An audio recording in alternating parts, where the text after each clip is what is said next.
दूसरा HDFC bank again कमजोर number थे। आई थिंक अगर मैं एक लाइन में बोल सकूं तो growth at the risk of lower margin HDFC bank में आया।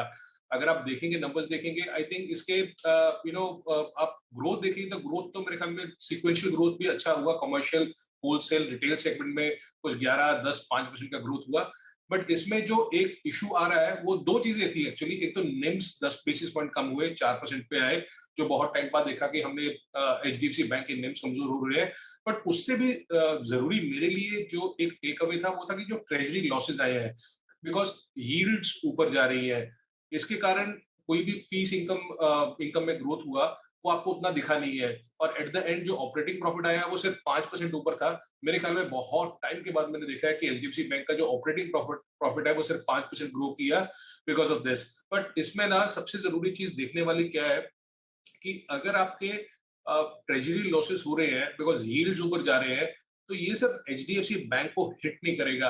आई think more important than looking at HDFC bank number, Deepanshu, is more important to understand कि बैंकिंग सेक्टर में कैसे हो सकता है। आई थिंक हम सब जानते हैं कि ये यील्ड्स है अगले 2, 3, 4 क्वार्टर और बढ़ेगी। और बहुत सारे बैंक जो है वो ट्रेजरी बुक पे, बहुत बड़ी ट्रेजरी बुक पे बैठे हैं।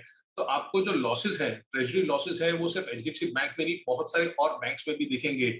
बट अगर आपका ग्रोथ आता है तो वो थोड़ा सा नलीफाई फिर भी कर सकता है ट्रेजरी लॉसेस को। तो आगे जाके चाहे वो पब्लिक सेक्टर बैंक है चाहे वो प्राइवेट सेक्टर बैंक है, तो आपको ये ध्यान में रखना है कि वो ट्रेजरी लॉसेस वाला जो पॉइंट है वो सिर्फ एचडीएफसी बैंक में नहीं आया है, वो आगे जाके और भी बैंक्स में आ सकता है। तो उसका थोड़ा ध्यान रखिए, because a lot of people are bullish on banks, but I think ये ट्रेजरी लॉसेस सिर्फ एक क्वार्टर का नहीं है। ये आगे जाके अगर यील्ड्स बढ़ती जाती है, जैसे कि हमने देखा यूएस में यील्ड्स बढ़ रही है, तो ये इम्पैक्ट इंडियन बैंक्स को करेगा आगे जाके। So that is one point जो मैं एज अ टेक अवे ले रहा हूँ एचडीएफसी बैंक से।